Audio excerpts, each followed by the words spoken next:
And that's what they were. People have experiences, they record the experience, and because for some reason or another they are not able to digest that experience on the spot, it gets locked in. You press the button in later life and the ego state plays. Right? So immediately it was obvious to me that if what was being revealed gradually through Elizabeth's and my work with people was true, then the end result of someone who learns how to deal with themselves energetically is that they won't have ego states. They will just be a person. And what a horror that must be. So we can give up walking around and talking about my parent, my adult, my child, and I've got to learn to manage it and that sort of thing. I think the PAC system is fantastic, by the way. It saved my life. But it's also what I call the robot. So it's that part of us that's been programmed.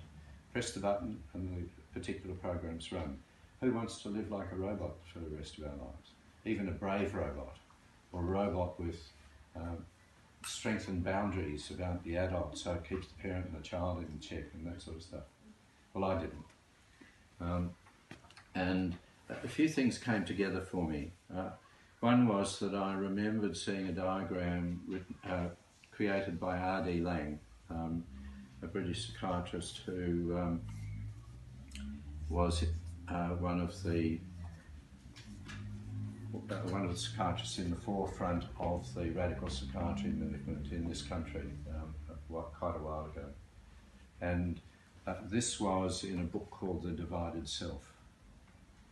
So, but it just occurred to me, and I thought, look, there's something in that that's really important, because what we need is a diagram that shows that the life force actually comes from the core and spreads out from there, not that it's got to sort of find its way up through 3 circles and that sort of thing from the natural child. And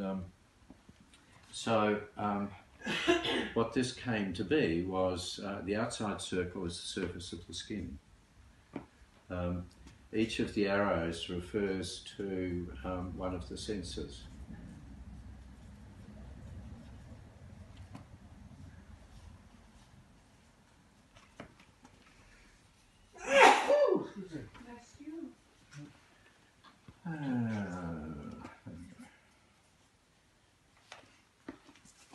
Okay, now, although the senses are drawn with arrows, it's just for convenience, the fact is that every cell in our bodies has got 5 senses.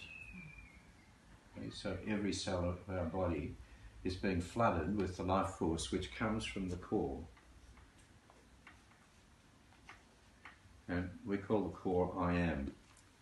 And I am is the centeredness that we experience when we have significantly transcended space and time, or when we have moments of doing that.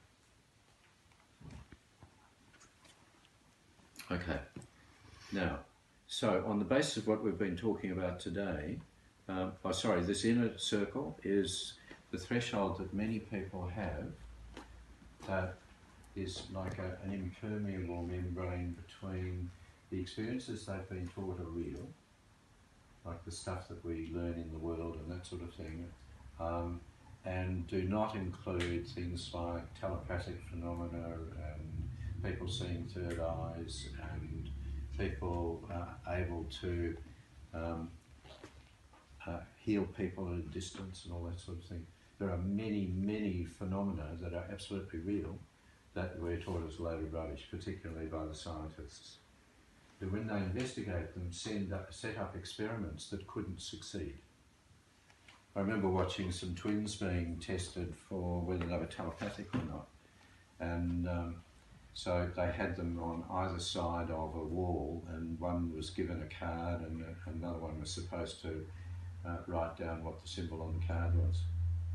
Now, for a start, that's nonsense, because anyone who's telepathic knows that, you just think of NLP, information comes in through a variety of senses like visual, auditory, kinesthetic, olfactory, gustatory, etc.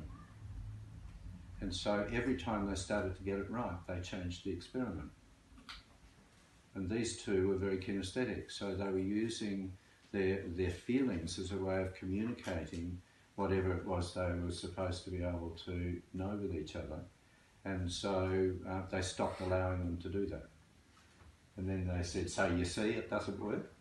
Great. Okay, so we get a lot of this sort of stuff. And there are wonders, extraordinary wonders that are available to our consciousness that are not figments of the imagination. And there are some that are figments of the imagination, and it all gets blocked away, unfortunately. But that inner threshold, through practices like meditation and grounding, starts to melt away, and we become much more open to the amount of information and experience that is shared. And one of the things that is true for me is that if you actually just listen to the garble coming out of my mouth, you wouldn't understand it. But the reason you do is because it's transmitted with a telepathic understanding of what I'm saying, and that's what you register. I really